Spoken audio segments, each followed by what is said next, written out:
is one of history's most notorious monsters, known as the man who tried to kill the baby Jesus in the slaughter of the innocents. A ruthless tyrant who makes a career out of executing his rivals for the throne, his wife, his sons, his mother-in-law, and many more. But behind the monster is a man who keeps Rome at bay, a Middle Eastern strongman who imposes his will on the desert sands of Judea, not just with a vortex of terror, but with magnificent buildings. A bad guy who creates one of the greatest monuments ever built, the Temple in Jerusalem. This is the story of the secrets of Herod's reign.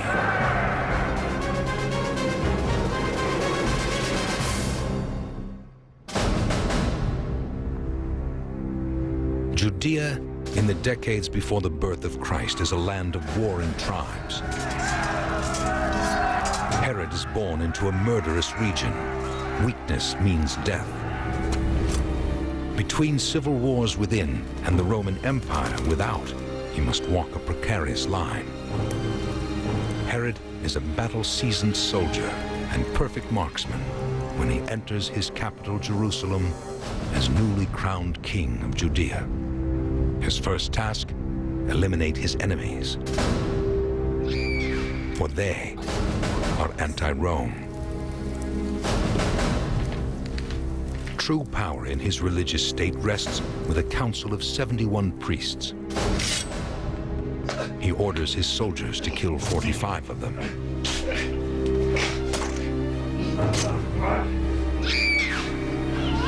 The Jewish people knew that they now had a ruler who meant business. Nothing was going to stand in his way. Don't mess with Herod. And yet, he's a man of vision so daring, he builds entire cities, fortresses, magnificent monuments. No one else has made such an impact on the Holy Land as we see it today. But one of his finest achievements, the sacred temple of the Jews, each of its walls nearly 1,000 feet long and more, is a place he can never enter. For Herod, king of the Jews, is only half Jewish, which means he can't be a priest, and only priests can enter the temple precinct. The slander against him was that he was not fully Jewish. This haunted him throughout his career. The secrets of Herod's reign begin in Judea, where Herod grew up, a world where the Hasmoneans are the true royal family. His ancestors are from a tribe to the south, the Idumeans, pagans, Arabs. Skilled builders, surviving in this arid desert by digging underground. You can wander from room to room, cave connecting to another cave. Literally an underground city of monumental proportions. The Idumeans are a conquered people. The Jews invaded their land several generations before and forced Herod's ancestors to convert to Judaism. The Judean royal family, the Hasmoneans, think they are born to rule. They are 100% Jewish. They'll never let Herod forget he's not one of them. What's more, he's a collaborator with the hated superpower, Rome. Herod's father is a Roman citizen, friend of Julius Caesar. There's no doubt that Herod, at the earliest age that he could begin to comprehend what was going on in the world, recognized that the real power were the Romans. And this was the power that he would have to curry favor with. Rome is the world's most powerful nation. Judea lies at the eastern edge of its empire, a critical trading hub and a buffer against Rome's greatest rival in the east, the Parthian Empire. Olive oil, dates, wine, all pass through Judea. Judea remains an independent kingdom, but only because Rome allows it to be so. What Rome wants is a stable frontier. Judea is full of warring peoples. With endless civil wars, Herod seizes his chance. He's brutally single-minded. Herod was a very ambitious young man, completely fascinated by wealth and power and absolutely determined to achieve the highest position he could. By the age of 25, Herod is governor of Galilee. By 30, he's charmed his way into the Hasmonean royal family. Herod found himself in a world that he was perfectly suited for. This highly driven, highly skilled outsider who saw that the world of the changing Roman Republic and the changing world of the Hasmonean dynasty meant that there was a place for him. But Rome's great enemy, the Parthians, impede Herod's effortless rise to power. In 40 B.C., Parthian armies invade from the east. Full-scale civil war erupts. Herod flees with his family to the desert rock of Masada, a fortress south of Jerusalem. Here, they may seem protected by cliffs that plunge 1,400 feet down to the Dead Sea. But Herod knows he'll never win if the Parthians attack. Herod realized that if he stayed there, he was finished. He had to recoup the situation, and he had to do that by bringing a superior power down on his side. Herod makes a dangerous winter voyage across the Mediterranean to the heart of the empire. With him, he takes his passport to power, a 16-year-old boy. His name is Aristobulus, heir to the Hasmonean throne. Herod has a simple plan. Ask the Romans to install the boy as king. Then he can be the power behind the throne. The plan depends on one man, the kingmaker who holds the key to Judea, the legendary Roman general Mark Antony. Mark Antony was just a boy when he first met Herod's father. Mark Antony knows he's dealing with a family that understands Rome. Herod turns on the charm. Antony and Herod see eye to eye. Judea is a thorn in Rome's side. Unrest in this unruly province must be quashed. Mark Antony has no time for Herod's plan. He wants Herod, not Aristobulus, to be king. And right away, Judea needs a new kind of ruler. A cold-blooded, ruthless politician. A strong man who can force his will on warring peoples. Rome was built on the pursuit of power, and that is what Mark Antony recognized in Herod, someone who also was driven in the pursuit of power exactly like himself. Herod left home a defeated man. He returns to Judea a king, king of the Jews. He's 36. With 2 of Rome's fabled legions, he returns to Galilee and starts to fight his way south to Jerusalem. It takes 2 long years to win Judea back. Now that he has Rome's total backing, he must turn his title into real power and hang on to it. Herod's reign of terror is underway. First, Judea's Supreme Court succumbs, then the old Hasmonean king. And to truly solidify his power, the ultimate fortress bearing his name. Herod, king of the Jews, anointed by Rome. His Roman patron Mark Antony has pushed aside the heir to the throne of Judea. When Herod returns from Rome, his first task is to solidify his power base by removing any opposition to his rule. And he does this with extreme brutality. Herod's first victims, the Sanhedrin, Judea's Supreme Court. 71 legal and religious leaders, revered as sages. They meet daily and are the final authority on Jewish law. They will be a challenge to Herod's power. Herod wipes out 45 of them, a huge blow to the Jewish leadership.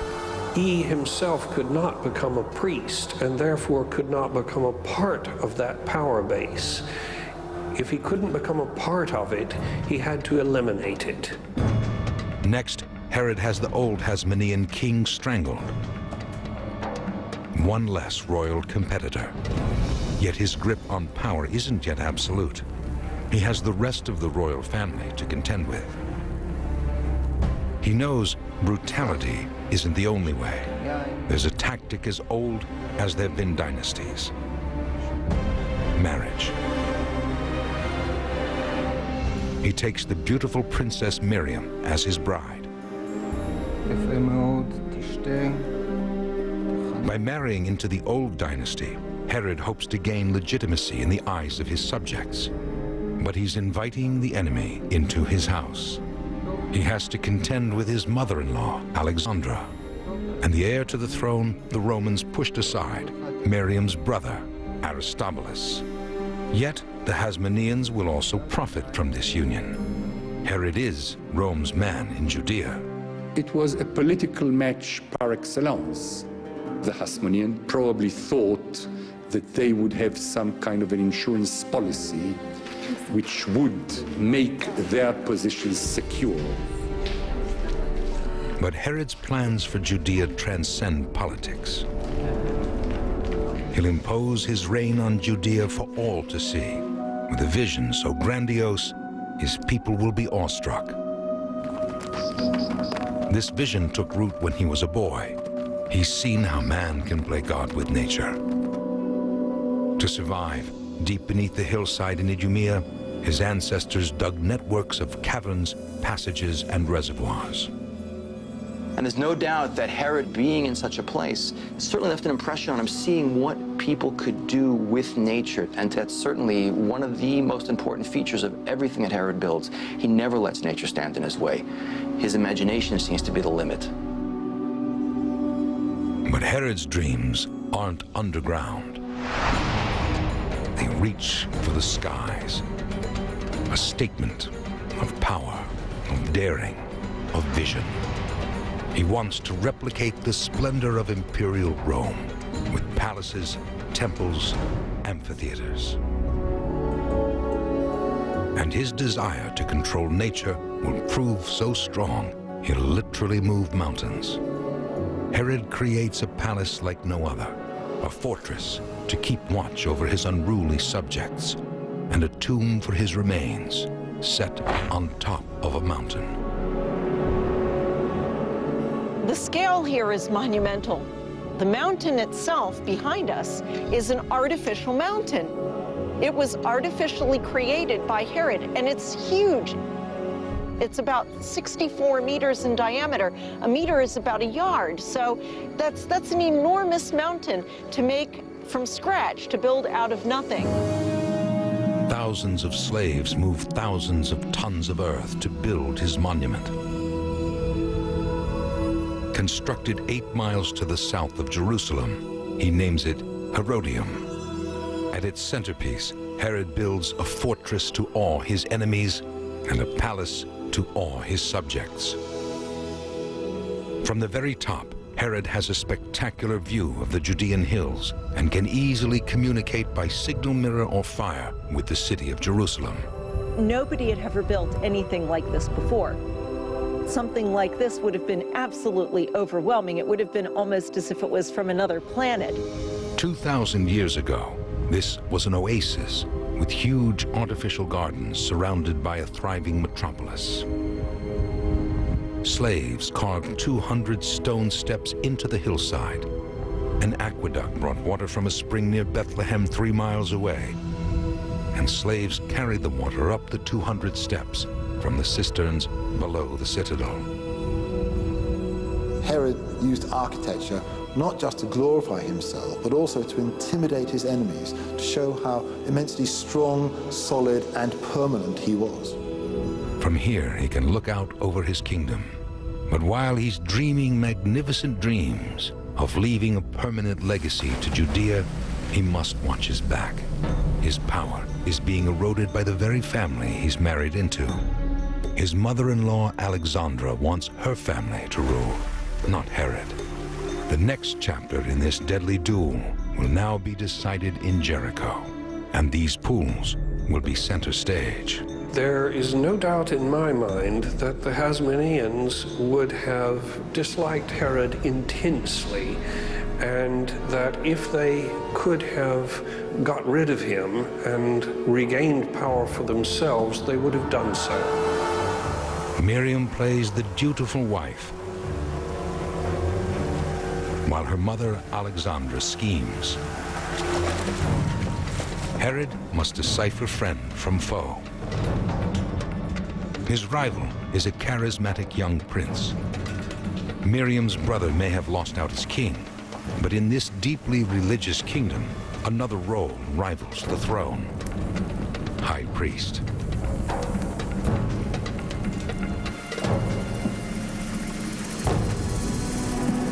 Miriam sees her chance.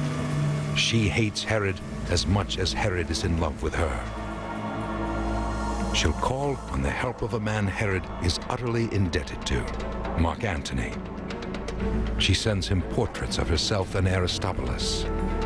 Her brother is very handsome. She's sure Mark Antony will succumb to his charm. Herod's terrified.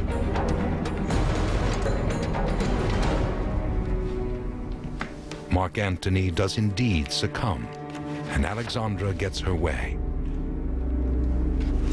Herod realizes he's been outmaneuvered by the legitimate heir to the throne. Never mind, high priest. Might Aristobulus now make a play for Herod's crown?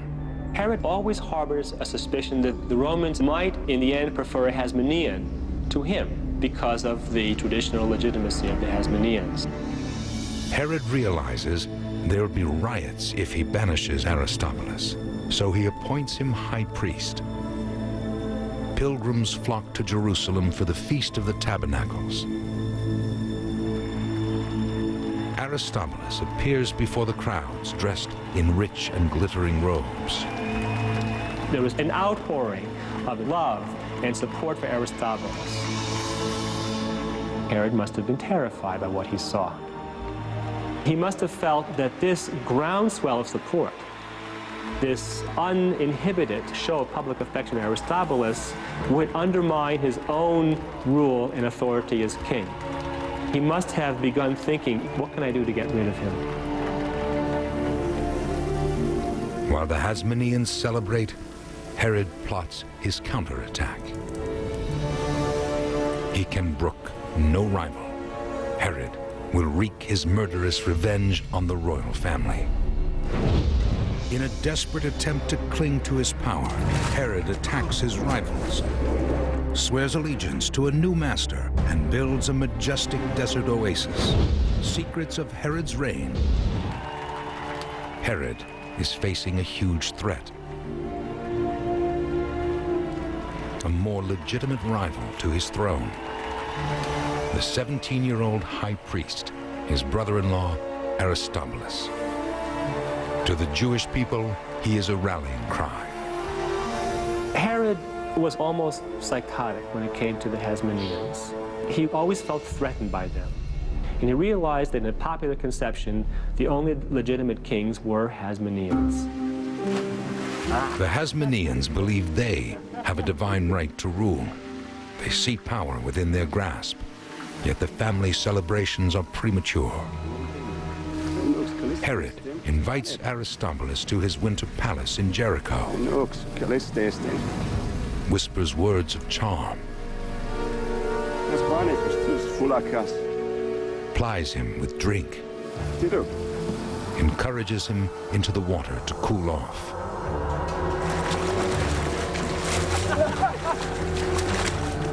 Then has him drowned.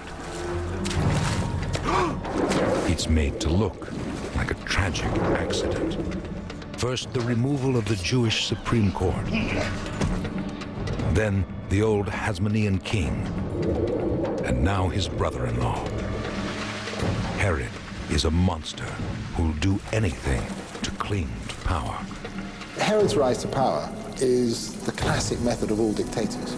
You marry the boss's daughter, and if you think someone might be a rival, even if you're not certain, you still get rid of them. You are absolutely ruthless. 31 B.C. Though Herod has eliminated this latest threat, another looms hundreds of miles away.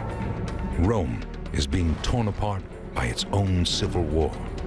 The ruler in the east, Mark Antony, Herod's patron, is locked in a power struggle to gain complete control of the empire, east and west.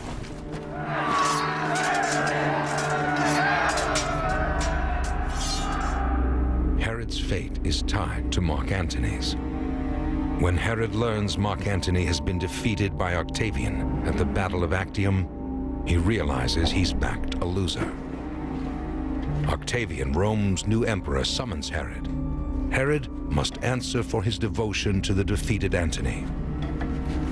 Herod's a pathologically jealous man with a very beautiful wife. Before he leaves, he gives a friend some instructions. He went, realizing that he probably had no choice. He didn't know whether he was going to be put to death or suffer some other penalty like exile to some God-forsaken place. Herod removes his crown as a sign of deference and takes a big gamble. He just tells the truth. Herod admits his past loyalty to Mark Antony, but shows no sign of remorse. Herod took a very unusual and bold strategy. Instead of throwing himself at Octavian's feet, saying, "I was wrong, I made a mistake," he took a different rhetorical strategy. And what he was saying to Octavian was essentially, "I support Rome. Whoever Rome has set up here as a ruler, I'm behind him." Like his father before him, Herod knows he's nothing without Rome. Ever the wily operator, he swears allegiance to his new master, the Emperor Octavian.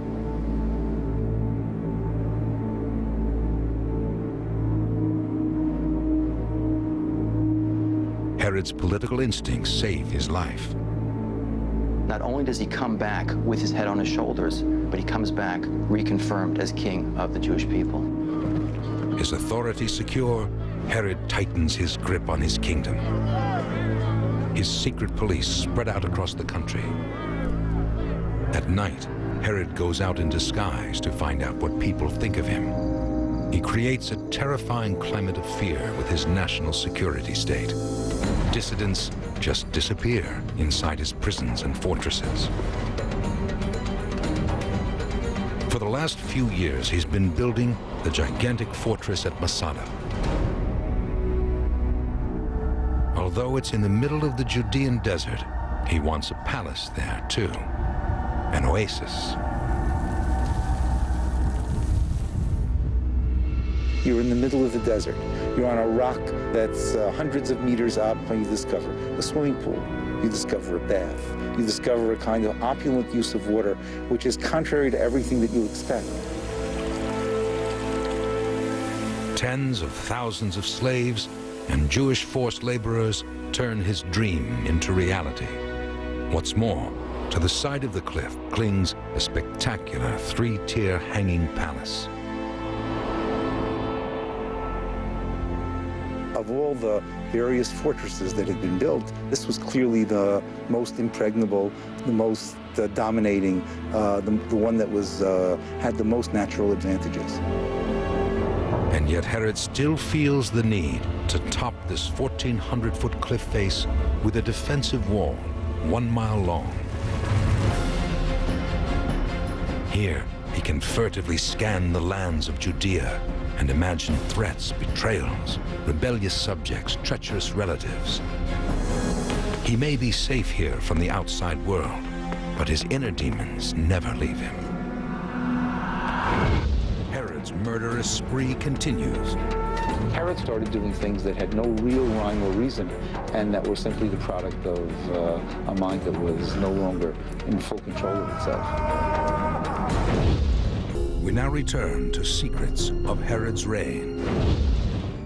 Herod returns from pledging his allegiance to Rome's new emperor, Octavian. But he has some unfinished business. The instruction to his friend that if he fails to return, his wife Miriam should be killed. So jealous is he of her, still so passionately and helplessly in love with her, if he can't have her, neither can another man. But he returns, and Miriam discovers his instructions.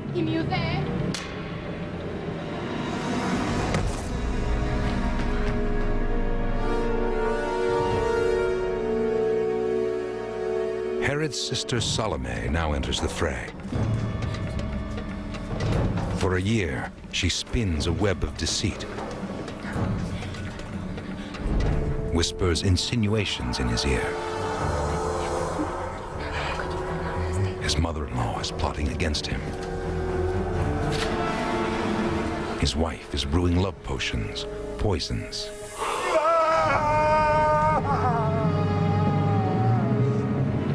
The friend charged with guarding his wife has betrayed him. Miriam speaks the unspeakable. She calls Herod half Jew. It would have been very, very insulting. And because Herod very well knew he hadn't come out of an aristocratic family, the insult would have been even greater. Herod unleashes his murderous temper and has his friend executed. Then he turns his fury on Miriam, convinced she's guilty of adultery. In his rage, he has her executed too.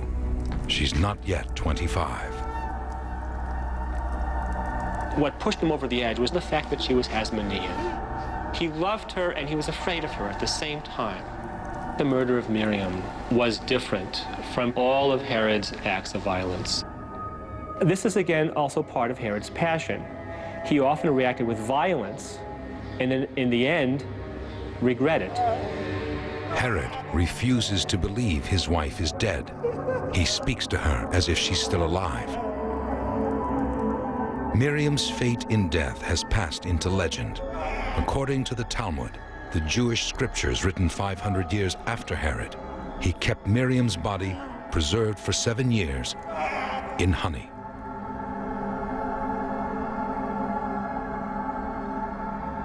Now Herod turns his suspicions on his mother-in-law. He executes her too. Herod started doing things that had no real rhyme or reason, and that were simply the product of a mind that was no longer in full control of itself. In the dark night of his reign of terror, he also executes his sister's husband. Then 10 assassins. He demands a loyalty oath.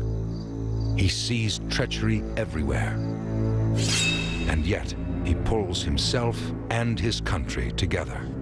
Ever mindful of who his masters are, Herod determines to send his emperor in Rome, Octavian, an unmistakable sign of his allegiance. On the desolate and windy coast of the Mediterranean, he builds a colossal tribute in marble, concrete, and stone.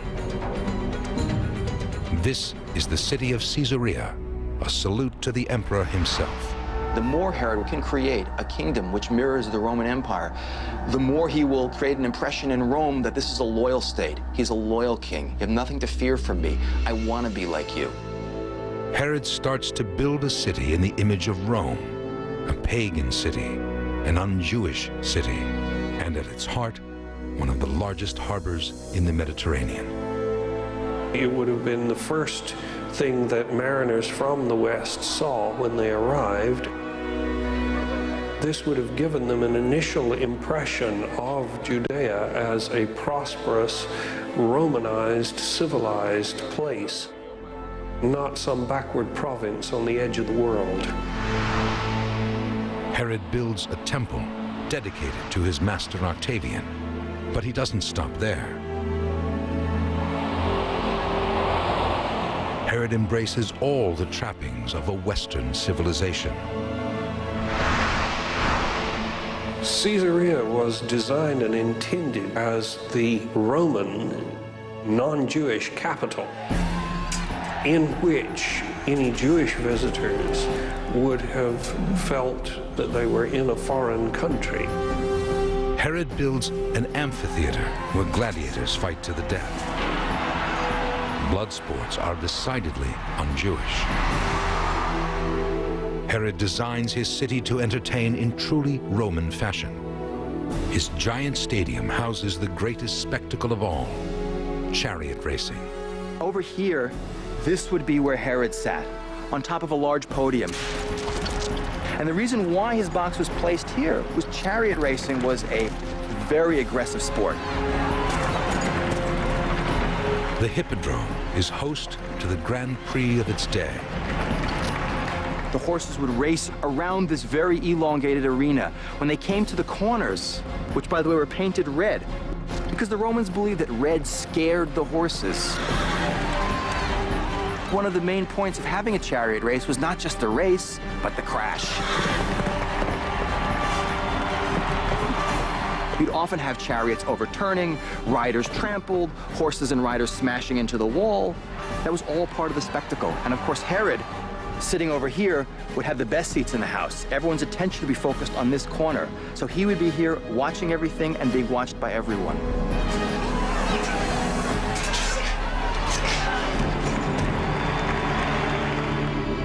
With the building of Caesarea, Herod gives his people a city to match the superpower Rome. His city, his port are a magnet for trade. Judea is now a major player in the Roman world. Herod has built a huge new city from scratch within 10 years. A daring and grandiose scheme, yet it's also the product of a deranged mind. Beneath the madness, the monstrous behavior, the murders, the spies, lurks the twisted sanity of a Middle Eastern strongman, desperate to cling to power, but also to hold his nation together. Herod was the ultimate pragmatist. He had to merge the two absolutely opposed worlds and get them to work alongside one another without conflict. Judea is a Jewish state, yet Herod feels he'll never be accepted by the Jews. He'll make one final throw of the dice. Sensing time is running out, Herod turns to his capital, Jerusalem. Here, he vows to build the greatest monument ever in the name of the Jewish God, the most magnificent temple in antiquity. But will it be enough to make the Jews love him and to save his crown? Paranoid, homicidal, irrational, Herod turns his attention to his sons, then to the infant Jesus, the infamous massacre of the innocents. But did it really happen? Find out. Herod now plans the most ambitious and daring building he's ever attempted. Jerusalem is the heart of the Jewish faith, the polar opposite of the Roman pagan world, of Caesarea with its theaters, amphitheaters, chariot racing, gladiators. He'll restore his reputation with a wondrous temple for the Jews. For the Jewish people, the temple was the center of the whole of their religion. It was the most sacred place on the face of the earth. The biblical king Solomon built the first great Jewish temple. Destroyed in 586 B.C. by Nebuchadnezzar, it was replaced by a pale imitation. With his temple, Herod can prove himself the heir to Solomon and the true king of the Jews. The challenge is monumental. Herod changes the fabric of the landscape. He slices off the top of a mountain to create a blank canvas. Here, he'll erect a platform the size of 24 football fields. The soft white stone that will be used is the stone used for Solomon's temple. Taken from Solomon's quarries a few hundred yards to the north, cut and shaped before it reaches the Temple Mount, so the sacred site won't be disturbed by the noise. It's still possible to see where Herod's men cut the mount away. 10,000 men surround the platform with giant walls, each measuring nearly 1,000 feet long and more. The Talmud says that when the temple was built, it only rained at night, so that the men could work uninterrupted during the day. The scale of Herod's ambition can be seen in one of the giant foundation stones. More than 40 feet long, 11 feet high, and 14 feet wide. It weighs 600 tons.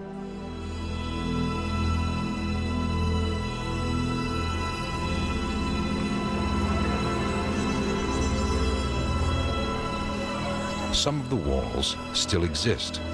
Orthodox Jews still pray by the western wall of Herod's creation, the Wailing Wall. And at the center of the complex, Herod builds its crowning glory, the inner temple. It's a declaration to his masters in Rome and to the Jewish people of Herod's greatness. Since laymen can't enter the inner precinct, 1,000 priests are trained to be stonemasons and carpenters.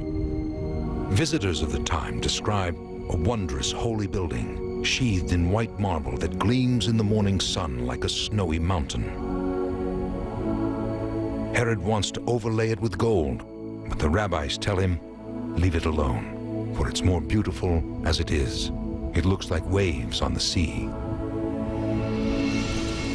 But access to the inner temple is the sole privilege of priests. The builder of the greatest temple in antiquity cannot set foot inside it.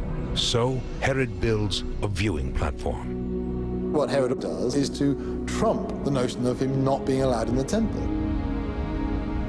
Okay, you can have your temple, but here's my basilica. I'm looking down on you. I'm king of the Jews. Herod's platform is now the site of the Muslim mosque, now known as the Dome of the Rock. And this fragment still remains. Herod has completed the greatest temple in antiquity in honor of the Jewish God. His life has been one long quest to overcome his unroyal origins and to gain acceptance. Herod's temple is meant to be a glorious epitaph. Herod is 63 when the temple is dedicated in 10 B.C., but his demons never leave him. He's ruled for nearly 30 years. Time to make plans for his succession. He's made will after will. No one knows how many children he had, maybe 12, maybe more. His poisonous sister Salome strikes again. One of the great fears of dictators is who is getting together, who is talking in secret, what sort of possible plot is being hatched against me. She convinces him his 2 sons by Miriam are plotting his murder, seeking revenge for the death of their mother. Herod has them strangled and extinguishes the last of the male line of the Hasmonean kings. But can there be a physical explanation for Herod's homicidal rage, his irrational behavior, his paranoia? We now know very well that physical illnesses and mental illnesses go together. It must have been creeping on and creeping on and creeping on. By 4 B.C. in Jerusalem, there are the stirrings of revolt, street demonstrations. Herod has built the greatest temple ever to the Jewish God, and yet still he offends his Jewish subjects. They say that he still remembers his masters in Rome. He's adorned the temple doors with the symbol of Rome, a golden eagle. Pagan. This is sacrilege. Herod had to have known that putting an eagle on the temple gates would have provoked immediate and deep resentment and opposition. Rumors are now circulating that Herod's dying. Students tear down this symbol of Roman oppression and hack it to pieces with axes. A raging Herod rises from his sickbed to confront the leaders of the uprising. In his mind, he's done more for the Jews than any other king since Solomon. He berates them for being ungrateful. he reminds them that the Hasmoneans had 125 years to honor God, and they didn't. He, Herod, did, with a magnificent temple.